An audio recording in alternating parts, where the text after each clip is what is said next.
Vamos passar para o momento da palavra, livro de Apocalipse, capítulo 2, versículos do 12 ao 17. Vamos ver hoje sobre a igreja de Pérgamo. Já vimos Éfeso, vimos Esmirna e hoje vamos ver essa terceira igreja da Ásia Menor, a qual João escreveu, amando do Espírito Santo, né? Apocalipse capítulo 2, versículos do 12 ao 17.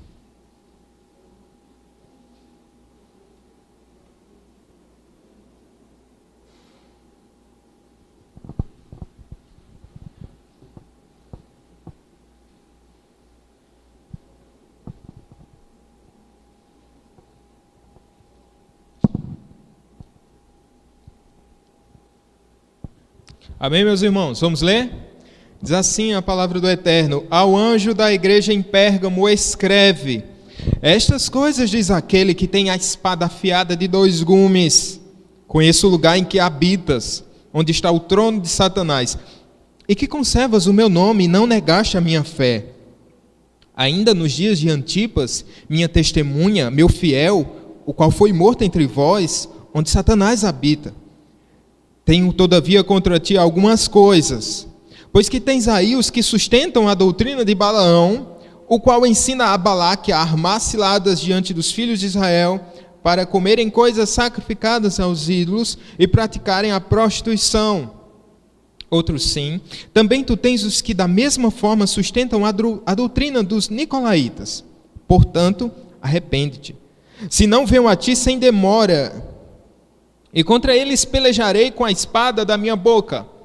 Quem tem ouvidos, ouça o que o Espírito diz às igrejas. Ao vencedor dar-lhe-ei do maná escondido, bem como lhe darei uma pedrinha branca, e sobre essa pedrinha escrito um nome novo, o qual ninguém conhece, exceto aquele que o recebe. Amém, meus irmãos? Vamos orar.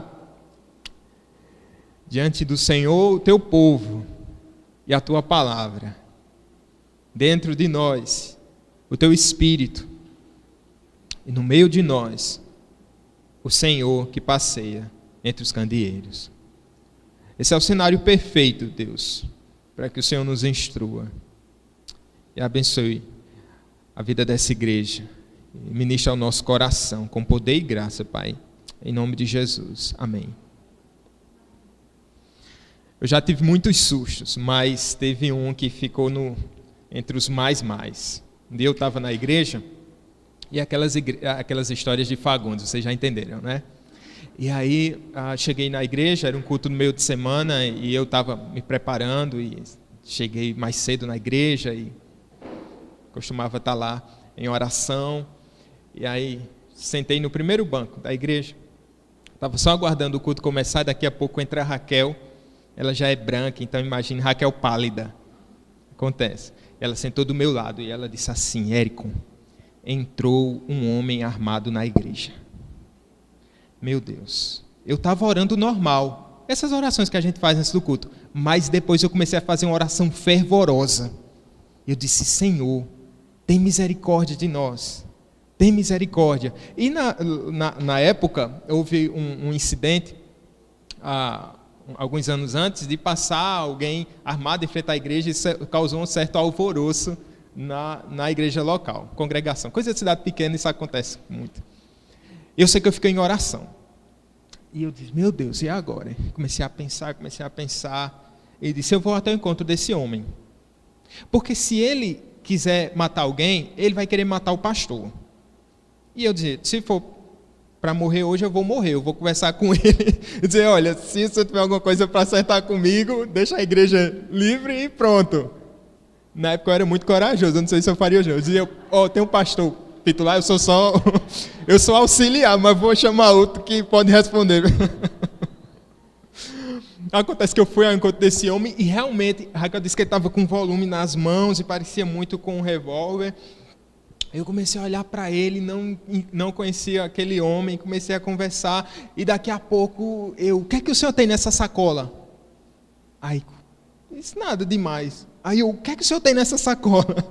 Ele começou a desembrulhar e não tinha nada a ver com a arma. dois sentimentos de alívio e outro de, quando chegar em casa eu vou pegar a Raquel. Mas se entrasse alguém armado na igreja? E se entrasse alguém armado na igreja para te matar? Interessado, com o golpe certo, com você em mente, o que é que você faria? Essa carta é um recado de Jesus Cristo, dizendo assim: eu vou visitar a igreja, e eu irei armado, eu irei com a espada, e eu vou ceifar a vida daquele que não honra com o meu nome. Se para alguém que é um visitante de fora e eu nem conhecia, isso já é um tanto quanto chocante, imagine só se o pastor manda esse recado. O senhor deseja mandar esse recado para algum irmão? Pastor, não, né? Isso é uma bênção. Mas imagine o Senhor da igreja, que tem toda a autoridade. É difícil pensar nesse Cristo, não é? Pensamos, eu coloquei um texto no boletim e eu falar mais ou menos isso, que é difícil você ver Jesus Cristo como um pobre galileu, alguém que era manso e humilde, de repente está armado, de repente ameaçar o seu povo. Sabemos que tudo isso é feito pelo Senhor Jesus Cristo, porque Ele é o Senhor da igreja, Ele é soberano, Ele é santo, e Ele é justo, e Ele é misericordioso. Então a gente vai ver tudo isso nesse texto, nessa terceira carta que João escreve agora à igreja de Éfeso, Esmirna, Pérgamo. Essa carta a Pérgamo. Você vai começar a notar que a gente começou falando de Éfeso, e era uma igreja que tinha muitos elogios, mas o amor tinha esfriado, né? Esmirna era uma igreja assim que estava indo muito bem, e o alerta era só assim, não contem vitória antes do tempo, continuem nessa mesma pegada. E agora a gente vai começar a ver que as 3 cartas das 7, as 3 que ficam no centro, elas começam a ter, são críticas mais contundentes do Senhor Jesus Cristo. Então, em Pérgamo, nós vamos ver uma crítica mais contundente do Cristo da igreja, do Senhor da igreja, e essa é uma crítica para nós, e o Senhor deseja nos santificar com isso. Vamos olhar esse texto. Em resumo, nós vamos ver que o Senhor, Ele detém a espada da justiça, e isso é para o bem da igreja. O Senhor detém essa espada da justiça, isso é para o nosso bem. Nós vamos ver isso. A primeira coisa que eu quero ver nesse texto, para nos ajudar, é que o Senhor, Ele detém a espada da justiça. Veja o que é que diz novamente o verso 12. Ao anjo da igreja em Pérgamo escreve: estas coisas diz aquele que tem a espada afiada de 2 gumes. Essa carta vai começar a falar de Jesus Cristo, e quando você já deve ter percebido que em cada carta o Senhor Jesus Cristo se apresenta com um certo atributo, não que um atributo acabe excluindo o outro, mas aquele que é necessário para aquele tipo de exortação, o Senhor Jesus Cristo utiliza desse título. E você deve lembrar que Jesus Cristo fala à igreja de Esmirna, e eu queria que você desse uma olhada comigo, para que você entendesse um pouco melhor. No capítulo 2, a igreja de Éfeso, ele vai dizer: essas coisas diz aquele que conserva na mão, verso 1, estas coisas diz aquele que conserva na mão direita as 7 estrelas e que anda no meio dos 7 candeeiros de ouro. Ou seja, é um Senhor que é soberano e que conhece a realidade da igreja, um Deus presente no sofrimento. Quando nós chegamos aqui no verso 8, a igreja de Esmirna, estas coisas diz o primeiro e o último, que esteve morto e tornou a viver. Vai falar dessa soberania de Deus, o poder sobre a morte, e agora ele vai começar a introduzir essa carta a essa igreja, falando que é aquele que tem a espada afiada. Logo pela introdução você já começa a perceber que o que Jesus Cristo tem para dizer é algo que vai ferir o coração da gente, mas é o ferimento que cura, é a exortação para nos salvar. Esse é o teor dessa carta. Apocalipse 1,16, essas características que a gente está vendo aqui, nós já vimos lá no capítulo 1. E se você olhar no capítulo 1, no verso 16, vai dizer que da boca de Cristo saía-lhe uma afiada espada de 2 gumes. Essa ideia de espada, ela evoca a ideia de julgamento. Deus, Cristo aqui, quando ele demonstra o seu poder, que ele detém essa espada, ele está dizendo assim: eu sou aquele que julga, eu sou o juiz, eu que tenho o poder em minhas mãos. E como isso era importante para a igreja entender, porque dentro de um contexto, né, romano, ele estava querendo dizer assim: olha, não é o procônsul romano que tem a espada, não é o governador que tem a espada, mas se vocês temem a estes homens, vocês deveriam temer muito mais ao Senhor Jesus Cristo, Ele que detém a espada. Muitas vezes a gente começa a temer muito os homens e nós acabamos seguindo, trilhando um caminho para distante do Senhor, quebrando os mandamentos por causa do temor aos homens. Deixamos de olhar para esse Cristo que detém a espada, desse Cristo que é justo. Lá no capítulo 19, no verso 15, eu queria que você abrisse nesse texto, Apocalipse 19, 15.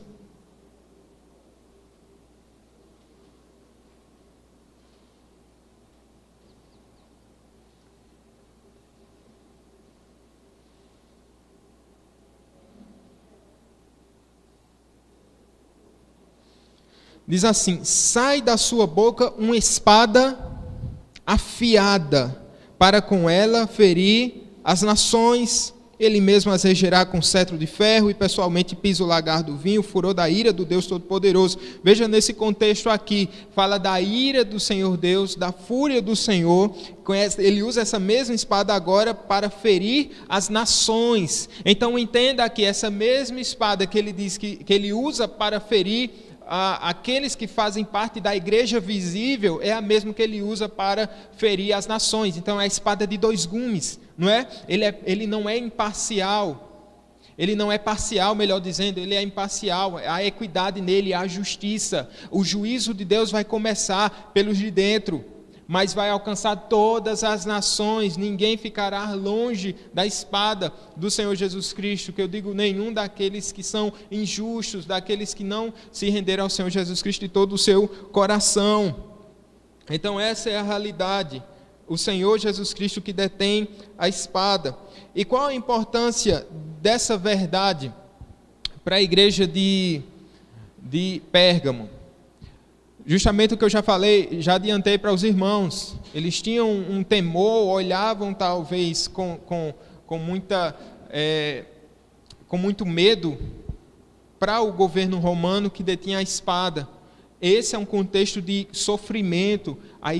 A carta escrita por João tem como propósito confortar os irmãos das igrejas, mostrando que Jesus Cristo ele já é mais do que vencedor, ele já venceu. Então dessa forma ele está dizendo: vocês também são vencedores, né? Então a palavra de conforto para a igreja do Senhor Jesus Cristo.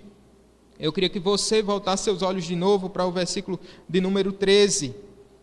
Ele vai começar a falar daquele lugar, esse lugar que detinha a espada, ou pensava ter o domínio sobre todos por causa do poderio de Roma.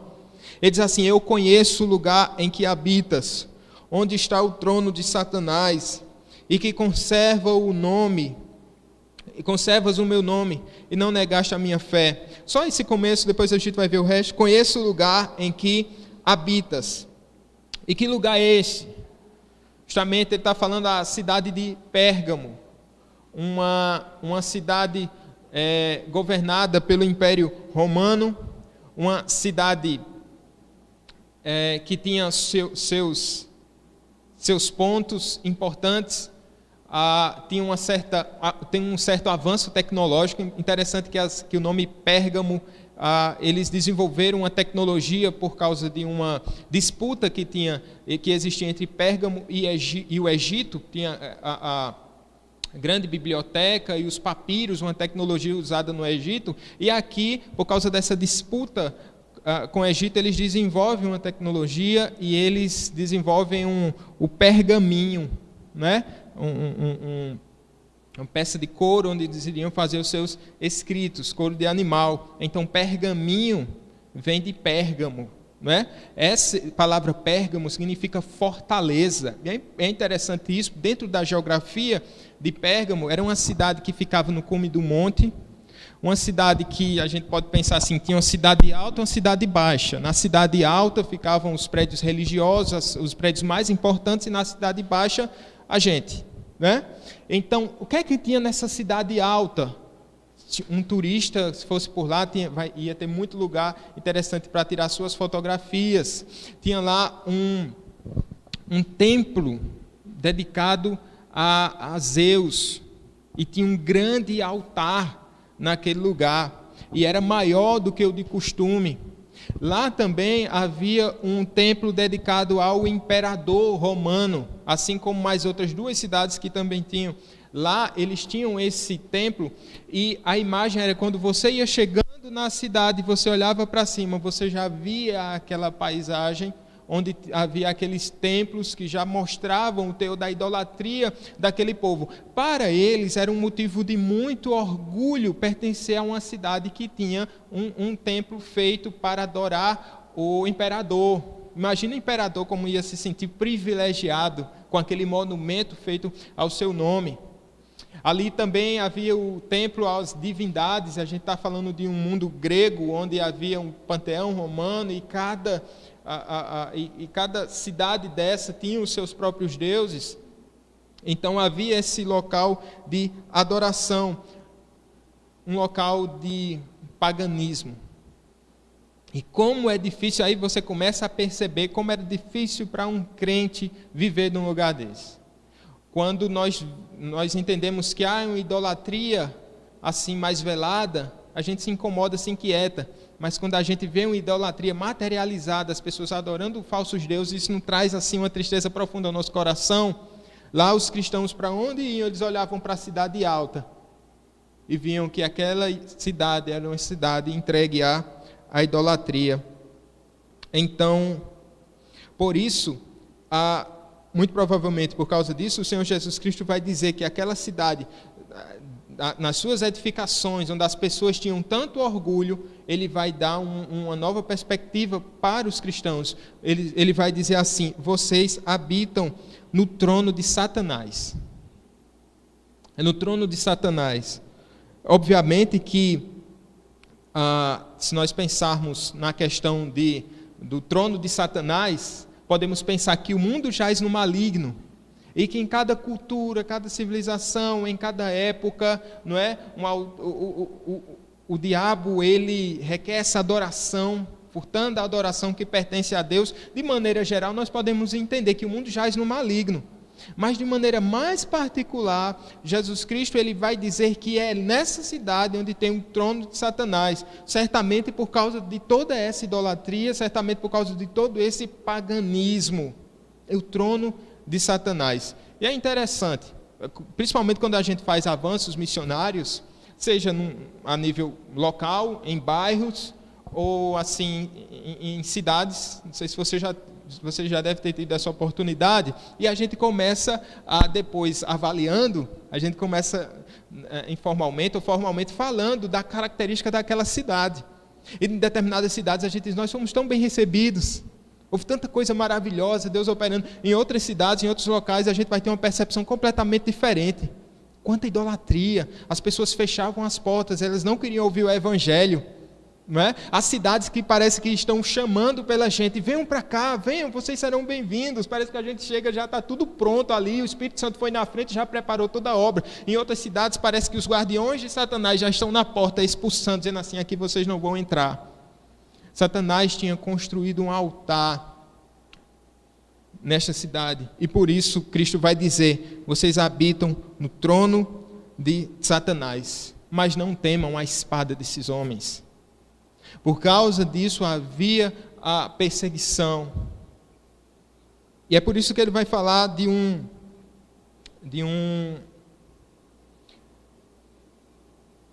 homem. Antes disso, tem uma observação interessante, que diz assim: visto que no Apocalipse o trono de Deus constitui a imagem central, estaremos lidando aqui com a figura contrária decisiva. Então isso é importante, essa figura é importante para o livro de Apocalipse. O livro de Apocalipse trata sobre um trono, não é, de Deus, e agora esse trono rival, e a gente vai ver sempre essa imagem de Satanás rivalizando, imitando a obra de Cristo.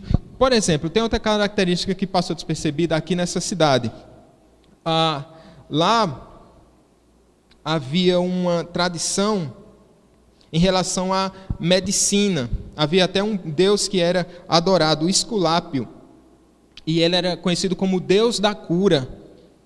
E o símbolo era uma serpente. Sabe esse símbolo da medicina, que tem uma serpente e tal? Então, remete a essa divindade.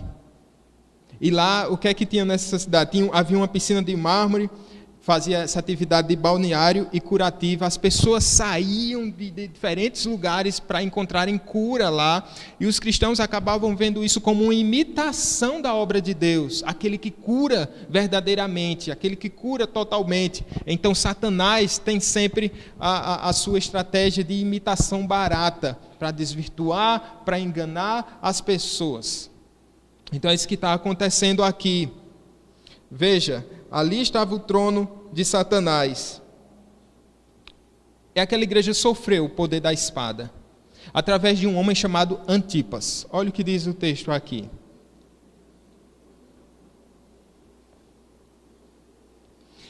Na continuação aqui do verso 13, ele diz assim: conservas o meu nome e não negaste a minha fé, ainda nos dias de Antipas, minha testemunha, meu fiel, o qual foi morto entre vós, onde Satanás habita. Muitos entendem que esse Antipas tinha sido o antigo pastor da igreja, que por causa da perseguição, pela resistência a se dobrar diante da idolatria daquele lugar, ele acabou sendo morto de maneira cruel. Isso foi uma marca na vida daquela igreja. Antipas foi o primeiro mártir da Ásia Menor, um fiel do Senhor, reconhecido aqui pelo Senhor Jesus Cristo, pela sua fidelidade. Ele não se dobrou, ele não se rendeu. Antipas, ele é chamado aqui de fiel testemunha. E essa palavra aqui no restante do Apocalipse, ela está alinhada à questão do julgamento. Ser testemunha é honrar o nome de Cristo, levar até as últimas consequências. Então ele era uma testemunha de Cristo, imitando os próprios passos do Senhor Jesus Cristo, que foi levado até a morte, mas foi fiel à obra de Deus. É isso que acontece. Ele é chamado meu fiel. Assim como em Esmirna tinha Policarpo, o pastor falou de Policarpo, aqui em Pérgamo tinha um Antipas. E em cada igreja há aquelas pessoas, na verdade deve ser toda a igreja, mas há o crente fiel, que é testemunha fiel do Senhor Jesus Cristo até as últimas consequências. Antipas, reconhecido pelo Senhor Jesus Cristo como o meu fiel. Olha que tipo de expressão maravilhosa a gente vai ver aqui. Esses elogios do próprio Senhor Jesus Cristo. Ele vai dizer: não negaste a minha fé, minha testemunha, meu fiel, o qual foi morto entre vós. Ele está trazendo a lembrança do povo e trazendo uma palavra de elogio para a igreja. Veja, essa é uma palavra de exortação, se a gente olhar no contexto geral, a carta de Pérgamo, mas aqui fica uma lição maravilhosa para a gente. A forma como nós temos exortado uns aos outros, né? Será que a gente já vem com a espada? Já vem com juízo?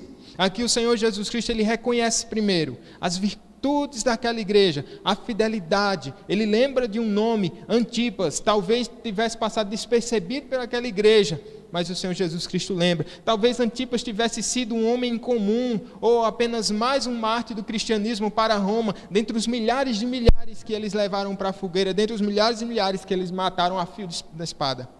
Mas para o Senhor Jesus Cristo, ele diz assim: ele é o meu fiel. Meus irmãos, importa que a igreja seja encontrada fiel. Ele é o meu fiel.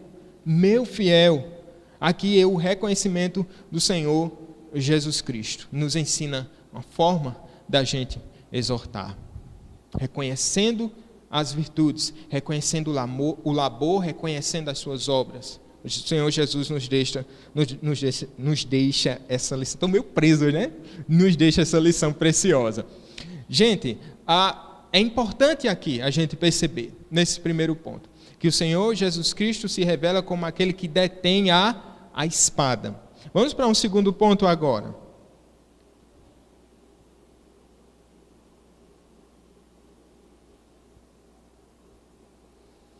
Se ele detém a espada, ele é um Cristo justo e que deseja alertar a igreja.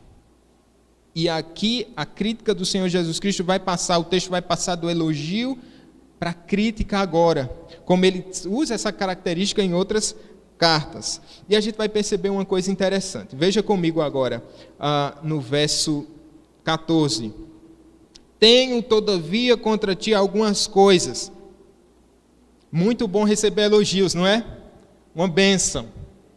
Mas as críticas são importantes também. Tem tanto crente que na hora de ser elogiado, ele fica satisfeito, fica feliz, mas na hora de ser exortado, na hora de ser chamado a atenção, ele já fica assim, resistente, já diz assim, esse pastor é muito chato, essa igreja me persegue, sabe? E aqui o Senhor Jesus Cristo diz assim, eu tenho algumas coisas contra você. E ele vai dizer, tenho todavia algumas coisas, pois que tens aí os que sustentam a doutrina de Balaão, o qual ensinava a Balaque armar ciladas diante dos filhos de Israel, para comerem coisas sacrificadas aos ídolos e praticarem a prostituição. Tenho algumas coisas contra você. Ele vai falar do exemplo de Balaão.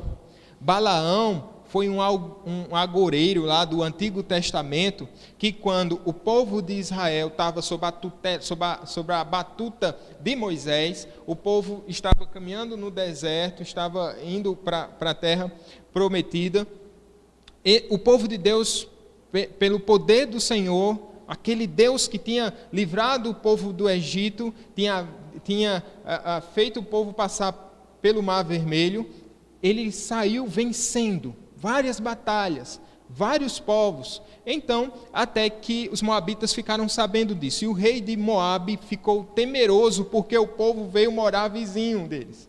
Ele vai dizer, esse povo agora vai nos destruir.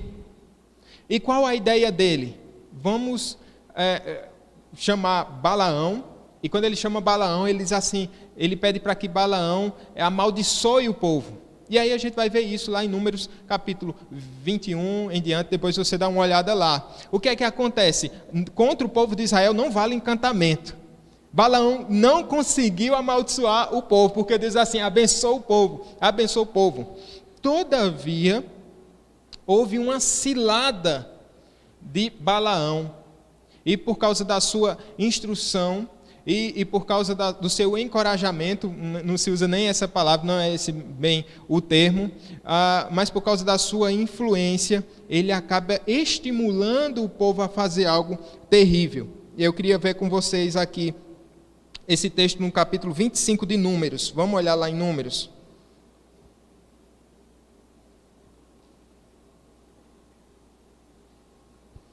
Os moabitas pensavam, olha, se for no poder da espada a gente não vai vencer, porque o Deus de Israel está com eles. Aí eles começaram a bolar uma outra estratégia, e Balaão estava inserido nessa estratégia maligna aí. Veja o que diz no capítulo 25, versos 1 e 2.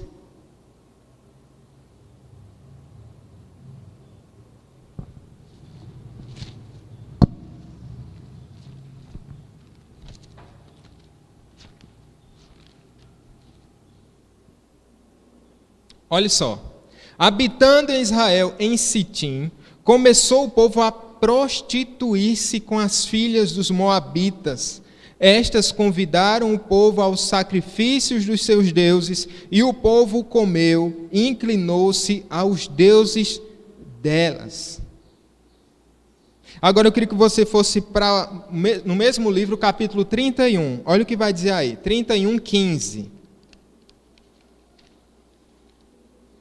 Moisés, nessa ocasião, vai chamar a atenção do povo de Deus para o outro embate que eles tiveram com os midianitas. Percebam que eles já se entregaram à prostituição, se prostituíram com aquelas mulheres e adoraram aos deuses, aos falsos deuses. Aí no capítulo 31, no verso 15, olha só. Disse-lhes Moisés, deixaste de viver todas as mulheres, falando das midianitas. Aí no verso 16, eis que estas, por conselho de quem? de Balaão, olha o infeliz aqui, fizeram prevaricar os filhos de Israel contra o Senhor, no caso de Peor, capítulo 25, nessa localidade em Peor. Pelo que houve a praga entre a congregação do Senhor. Até aqui, 24 mil homens caíram por causa dessa praga, em consequência desse ato deles. Ou seja, Balaque percebeu, com o poder da espada nós não vamos vencê-los, vamos usar outra estratégia. E Satanás sabe usar estratégias. E aqui, por via de Balaão, por isso que ele vai dizer assim, isso é uma doutrina de Balaão. Essa doutrina do ecumenismo, do misticismo. Essa doutrina assim, olha, vamos nos unir aos falsos deuses, porque afinal o Papa é pop, e o pop não poupa ninguém. Vamos juntar tudo aí, vamos fazer uma bagaceira só, a gente agrada de lá, agrada daqui, a gente pode caminhar tranquilo, a gente não vai ter nenhuma ameaça, vamos estar economicamente bem, socialmente vamos ser amigo do povo, e aí a gente fica entre a cidade alta e entre o Cristo bendito. Vamos caminhar, será que há algum caminho que seja bom? Aquela paisagem que a gente possa olhar na estrada aqui para um lado, a gente vê boa paisagem, dá para tirar foto e do outro lado também. Vamos por esse caminho. Veja a artimanha maligna. E aqui Jesus Cristo está trazendo à memória da igreja essa exortação muito importante à igreja. O ponto é que se os romanos, em certo tempo, em certa estratégia, usou o poder da espada, a gente não pode somente pensar que Satanás vem ao encontro da igreja com a espada na mão ou entra armado na igreja para matar o pastor. Obrigado, Raquel.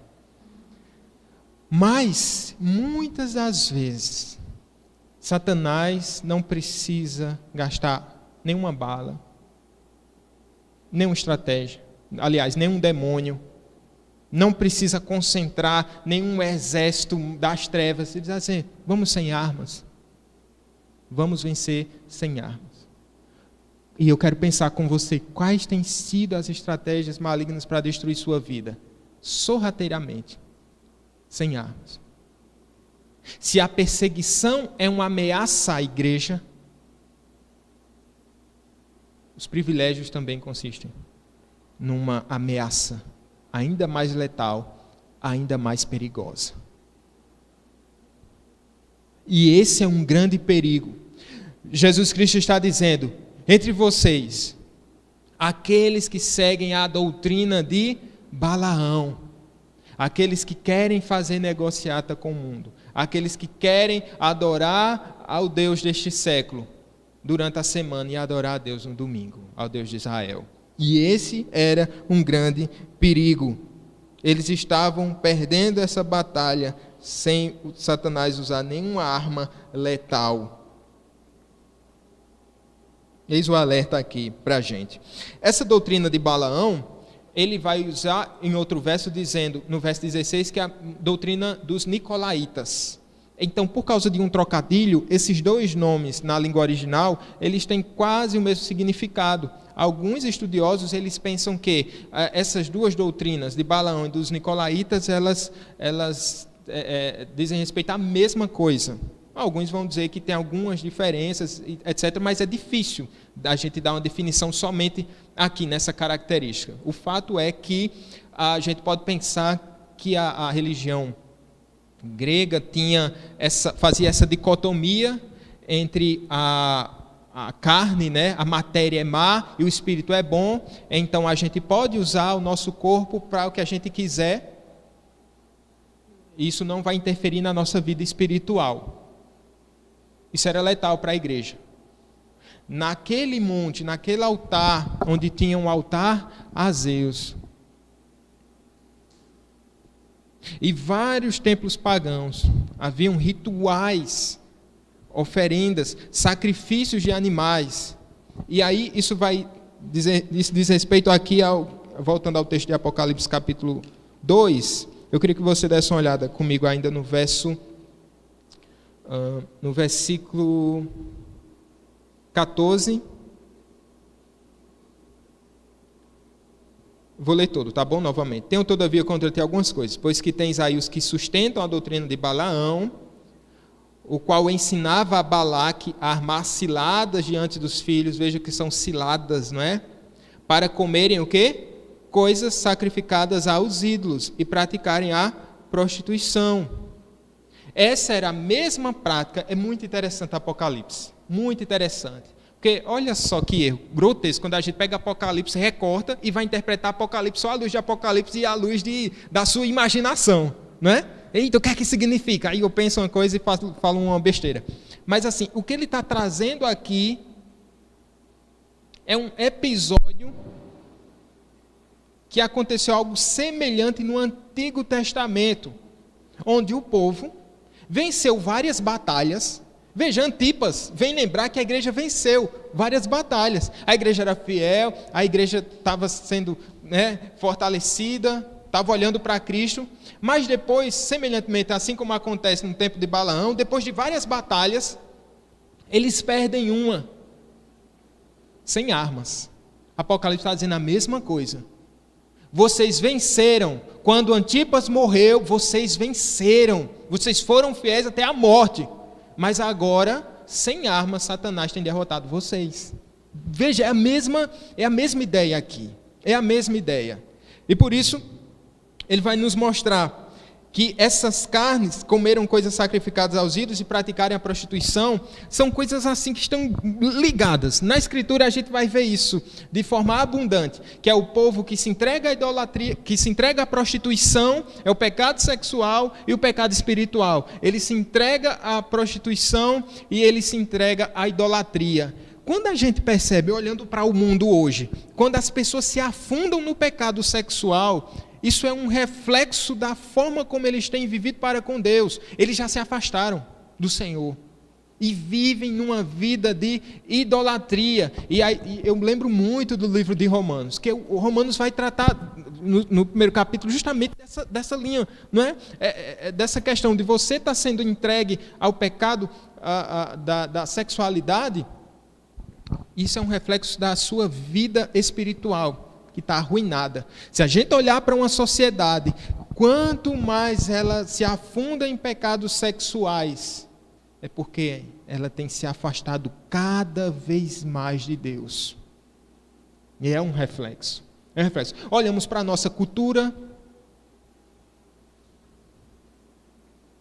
para a imoralidade dos nossos dias, para a pornografia e para tantos males. Isso reflete uma sociedade que está totalmente distante do Senhor. Mas Jesus está com sua espada aqui.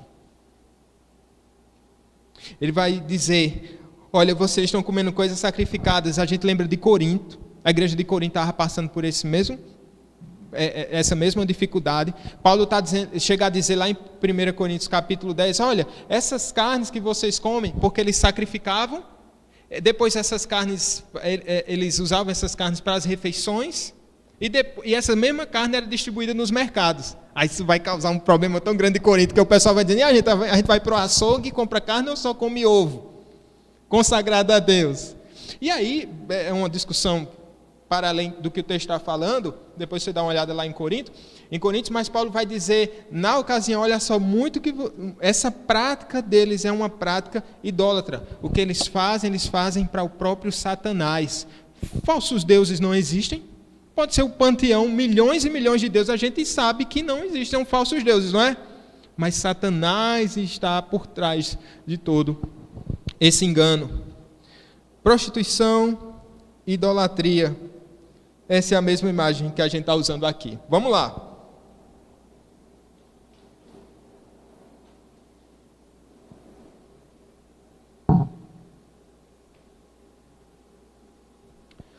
Por que a igreja estava sucumbindo a essas práticas, uma vez que ela tinha sido, talvez num passado recente, tão fiel? Vários motivos podiam estar ocasionando isso. Talvez naquela pausa que o povo deu para tomar fôlego. Eita, a igreja sofreu tanto e a gente estava numa pegada tão difícil aqui, sangrenta, era uma luta tão árdua contra o mundo, e eu dei uma relaxada. Você já passou por isso? Né? Você passou por uma luta muito grande, espiritual, né, sendo fiel a Deus, você venceu uma grande tentação, venceu o pecado, aí você, nesse vacilo, aí você cai. Você venceu, estava armado para vencer um grande inimigo, mas num detalhe, você acabou sendo levado por Satanás. Talvez isso, nessa pausa, nesse descanso, ele dizendo assim, está tão exaustivo aqui, e quando a gente está sofrendo muito, a gente busca alternativas para atenuar o nosso sofrimento. Vamos começar, será que a gente não está sendo legalista demais? Será que a gente não está sendo extremista demais? Será que a gente não está levando a Bíblia muito ao pé da letra? Isso está sufocando. Vamos dar uma folga, galera. Vamos relaxar aqui, vamos interpretar aqui de uma maneira diferente, para a gente poder tomar a nossa água, para a gente poder viver tranquilo. Às vezes pode estar acontecendo com a vida da gente. A gente rebaixa as exigências do Evangelho para atender a nossa conveniência, para atender aquilo que atender as nossas demandas. Ao invés da gente levantar o nosso cristianismo, o Evangelho da graça do Senhor Jesus Cristo, buscar uma vida assim de santificação, que seria o ideal, né? Todas as vezes que eu me vejo assim, pecando, eu não vou puxar o Evangelho para baixo e tirar as exigências do Evangelho. Eu tenho que buscar na graça de Deus, ainda que eu não alcance com facilidade, nada é fácil na vida cristã, vocês sabem bem disso, não é? Mas eu não vou rebaixar, eu vou elevar. Por quê? Porque Deus é santo. Porque Deus é santo, eu não posso rebaixar, fazer um evangelho para mim. Aqui, poderia estar acontecendo isso.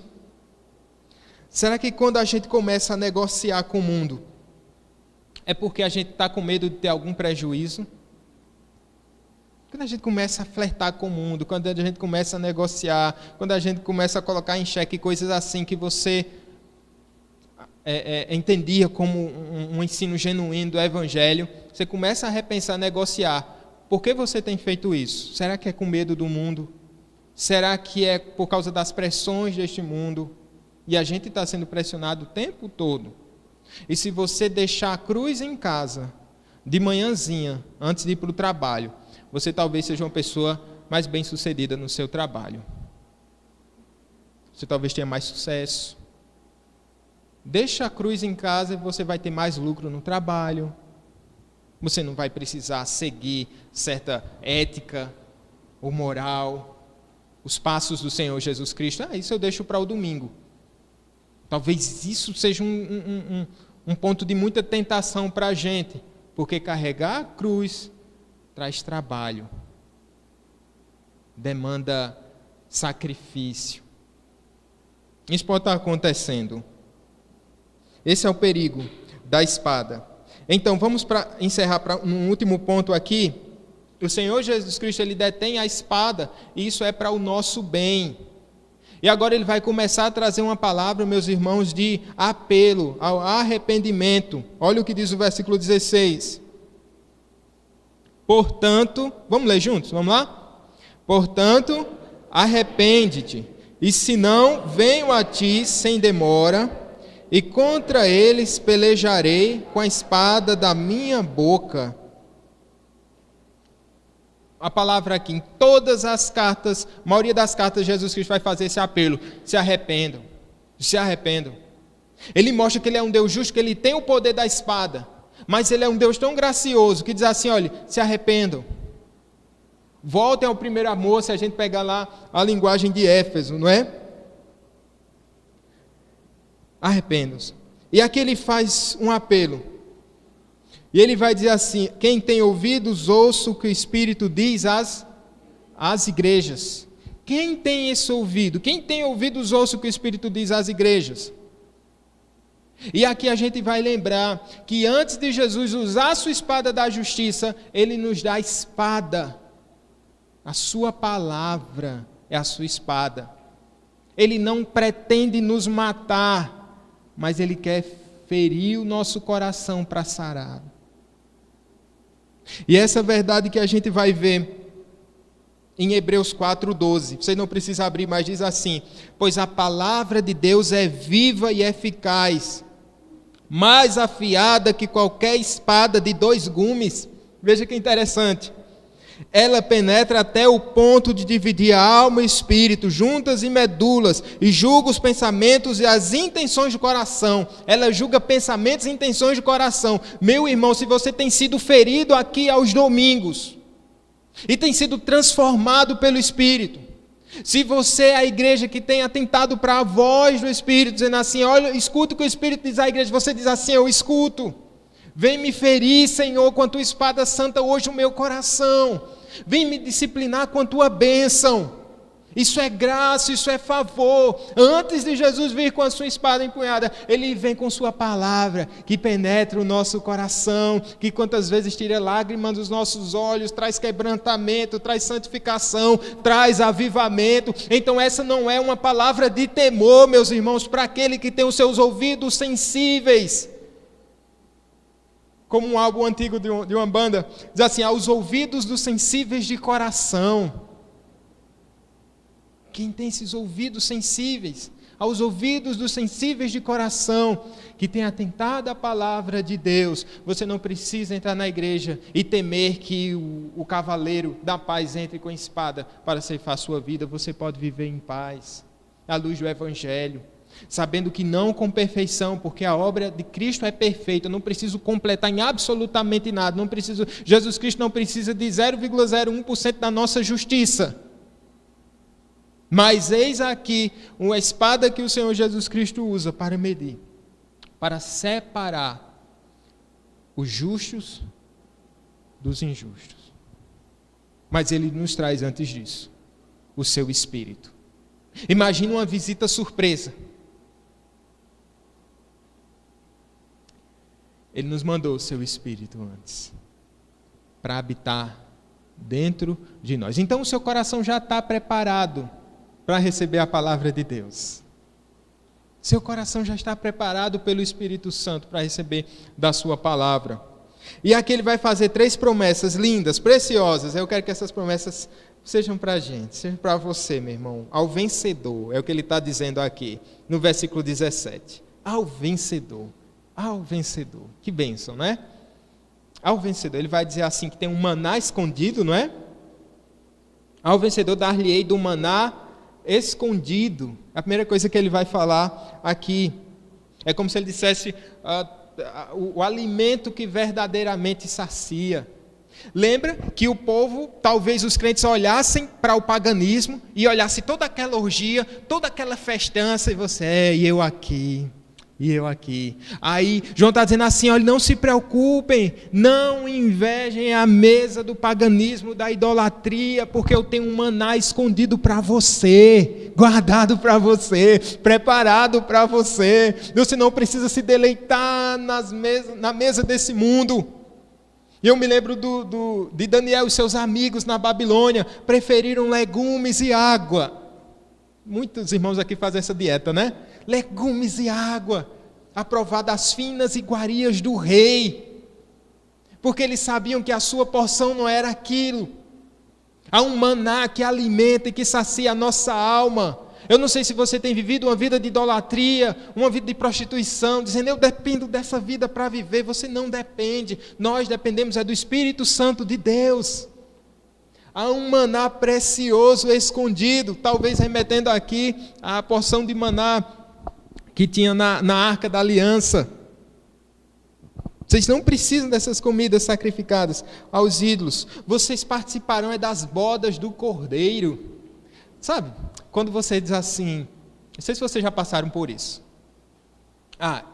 Vai ter uma festança e vai ter comida na casa de fulano. Então, está todo mundo se preparando para ir para a casa dele à noite. Aí você maneira aonde? No almoço. Você lancha, você já? Não. Hoje não. Eu estou me preparando. Sabe? O crente, ele abre mão dessas finas iguarias deste mundo. Eu estou me preparando para o maná que Deus escondeu para mim. Guardado para mim. Essa é a primeira promessa. Ao vencedor. Ao vencedor. Olha que bem. Se crente gosta de comer, então essa promessa assim vai deixar você bem animado, né? O maná escondido. Aí ele vai falar de uma pedrinha branca. Esquisito isso, né? Vamos lá. Ao vencedor dar-lhe maná escondido, bem como lhe darei uma pedrinha branca. E aí vai dizer que nessa pedrinha tem um novo nome. Aí, essa pedrinha branca, ela tem pode significar algumas coisas, vou dizer algumas delas. Primeiro, podia ser uma homenagem ao vencedor, segundo a cultura helênica. Eles recebiam isso como uma espécie de premiação. Podia ser uma espécie de ingresso, uma garantia, uma senha para que você entrasse num determinado local. Aí a gente pode pensar, né? Enquanto as festas estavam fechadas para a gente do mundo, que voluntariamente nós desejamos não participar daquilo, eles dizem assim, eu tenho um convite especial para você. A gente não vai chegar no céu como entrão, não. Como alguém que, quando eu chego na casa de Boris, né? O pastor vai visitar Boris, eu estou sempre lá com o pastor, né? Então, quando o Boris chama o pastor Flávio vai visitar Boris, eu estou lá também. E entro, né, irmão? Trata bem, graças a Deus. Mas sabe, você não vai passar por constrangimento quando chegar na porta do céu. Diz assim, meu nome está aí, olha direitinho. E o anjo? Como é seu nome, Senhor? Você não vai passar por esse constrangimento. Porque há um convite, meu amigo. Há uma pedra, aqui é uma pedra branca, mas há uma pedrinha com a marca do sangue de Cristo Jesus, do justo que se entregou. Nós somos convidados a participar desse momento, dessa vida eterna, das bodas do Cordeiro de Deus. Essa é uma garantia.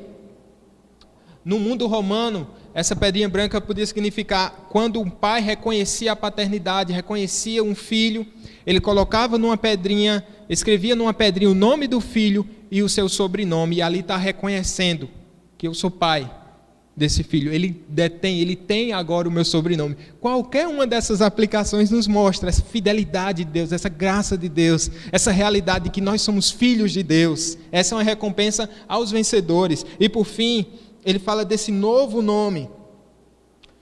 Não é? No Antigo Testamento, conhecer o nome de alguém significava entrar num relacionamento com essa pessoa, relacionamento íntimo, e com ela compartilhar seu caráter. No Antigo Testamento também, isso vale para a relação da gente com Deus. Conhecer o nome de Deus significa entrar num relacionamento com Ele, íntimo, e compartilhar do seu caráter e poder. Esse relacionamento íntimo, né? Olha que interessante. Enquanto nos altares da prostituição havia um relacionamento íntimo entre os falsos deuses e entre as prostitutas, entre a prostituição, há um relacionamento íntimo do povo de Deus conhecendo em santidade o nome de Deus. Nós entramos num relacionamento santo com o Senhor. E aí compartilhamos o seu caráter. Significa aqui a recompensa final. A recompensa final, esse novo nome, guardado, diz respeito muito mais ao nome de Cristo em nós. E a gente vai ver que Apocalipse não é nada discreto. Vai ver um texto que a gente vai ver mais para frente, né? Que a gente tem o nome de Cristo pelo nosso corpo, o nome de Jerusalém, o nome da cidade. Veja só, não é nada discreto. Enquanto hoje nós temos o nome de Cristo gravado em nosso coração e o mundo muitas vezes não consegue ver, na glória eterna, todos verão que nós temos um novo nome, o nome de Cristo sobre nós. Amém, meus irmãos? Louvado seja Deus. Vamos só lembrar aqui algumas coisas rapidamente. Esse texto nos mostra que nos chama a uma atitude de reconhecimento de pecado e de uma urgência em se voltar para o Senhor Jesus Cristo. Ele está dizendo, eu vou aí. Ele prometeu voltar em Apocalipse, quando ele diz assim, eu vou ao encontro de vocês, diz respeito ao último dia, eu vou de maneira gloriosa, mas aqui ele diz antes, eu vou ao encontro de vocês, se vocês não se arrependerem, e eu vou com a espada na mão.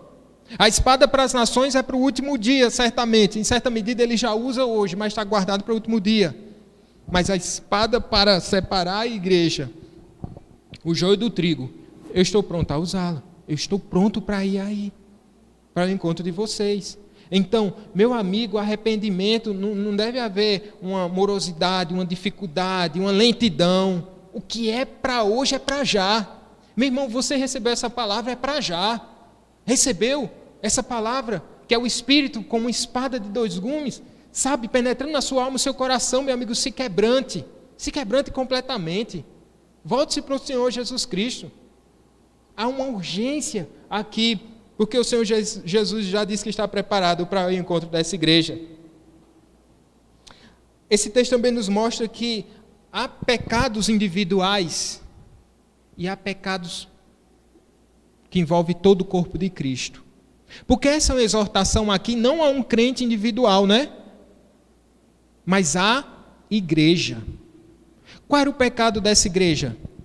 Muitas vezes a omissão, o não expulsar e não usar a espada para com os falsos mestres, contra os filhos contra a doutrina de Balaão, contra os nicolaítas. Então ele está dizendo assim, está chamando a urgência. Assim, a igreja olhar pecados que vão trazer consequências para toda a igreja. Não pense que o seu pecado é individual. É interessante isso. Apesar de ter pecados assim individuais, mas eles sempre vão prejudicar outras pessoas.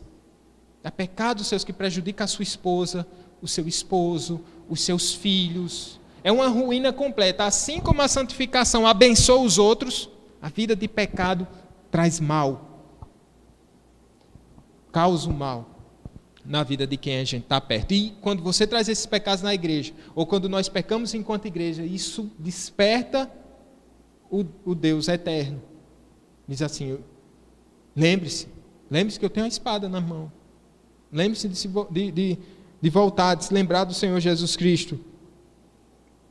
Aqui nós vimos também a disciplina de Cristo. Antes da disciplina de Cristo, a sua palavra de graça. Dizendo assim, vocês já foram fiéis. E eu me orgulho muito disso. Vocês sustentaram a fé. Vocês foram testemunhas. Eu não sei se você está aqui, você já foi fiel, mais fiel a Deus em outras épocas.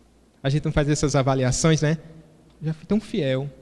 Caramba, parece que naquela época eu estava preparado a enfrentar 1 milhão de demônios. Como eu fui fiel. Como eu neguei a mim mesmo naquela época. Esse pecado de hoje não me atingia tanto no passado. Estava mais perto do Senhor. Sabe? E a gente precisa pensar um pouco nisso. Quando o chamado à vida de santidade. O Senhor Jesus Cristo está mostrando aqui, antes dessa espada, Ele vem com a sua graça do arrependimento, nos mostrando, vocês já foram fiéis. Eu continuo mesmo, e o meu Espírito está à disposição da igreja.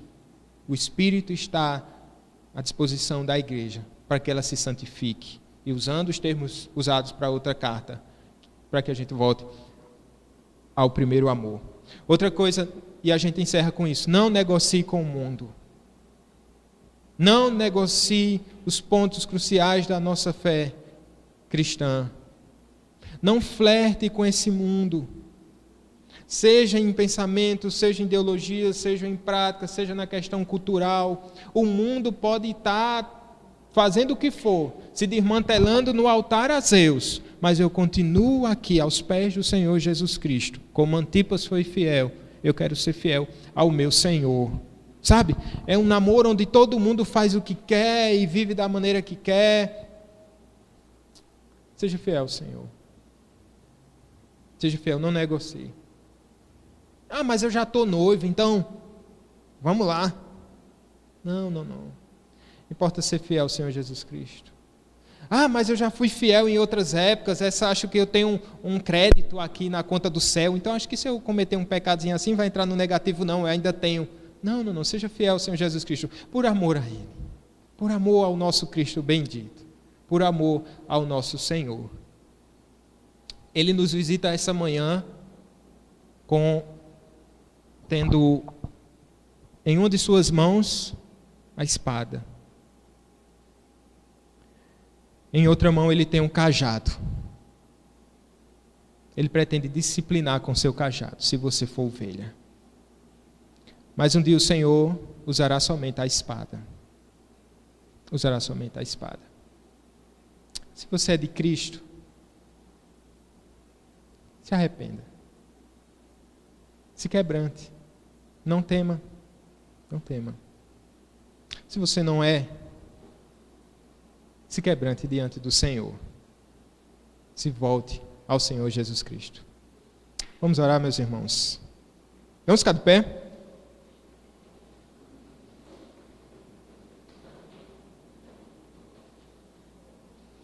Foi difícil hoje, né? É bênção. Ainda tem mais duas que... E é para vir domingo que vem, viu?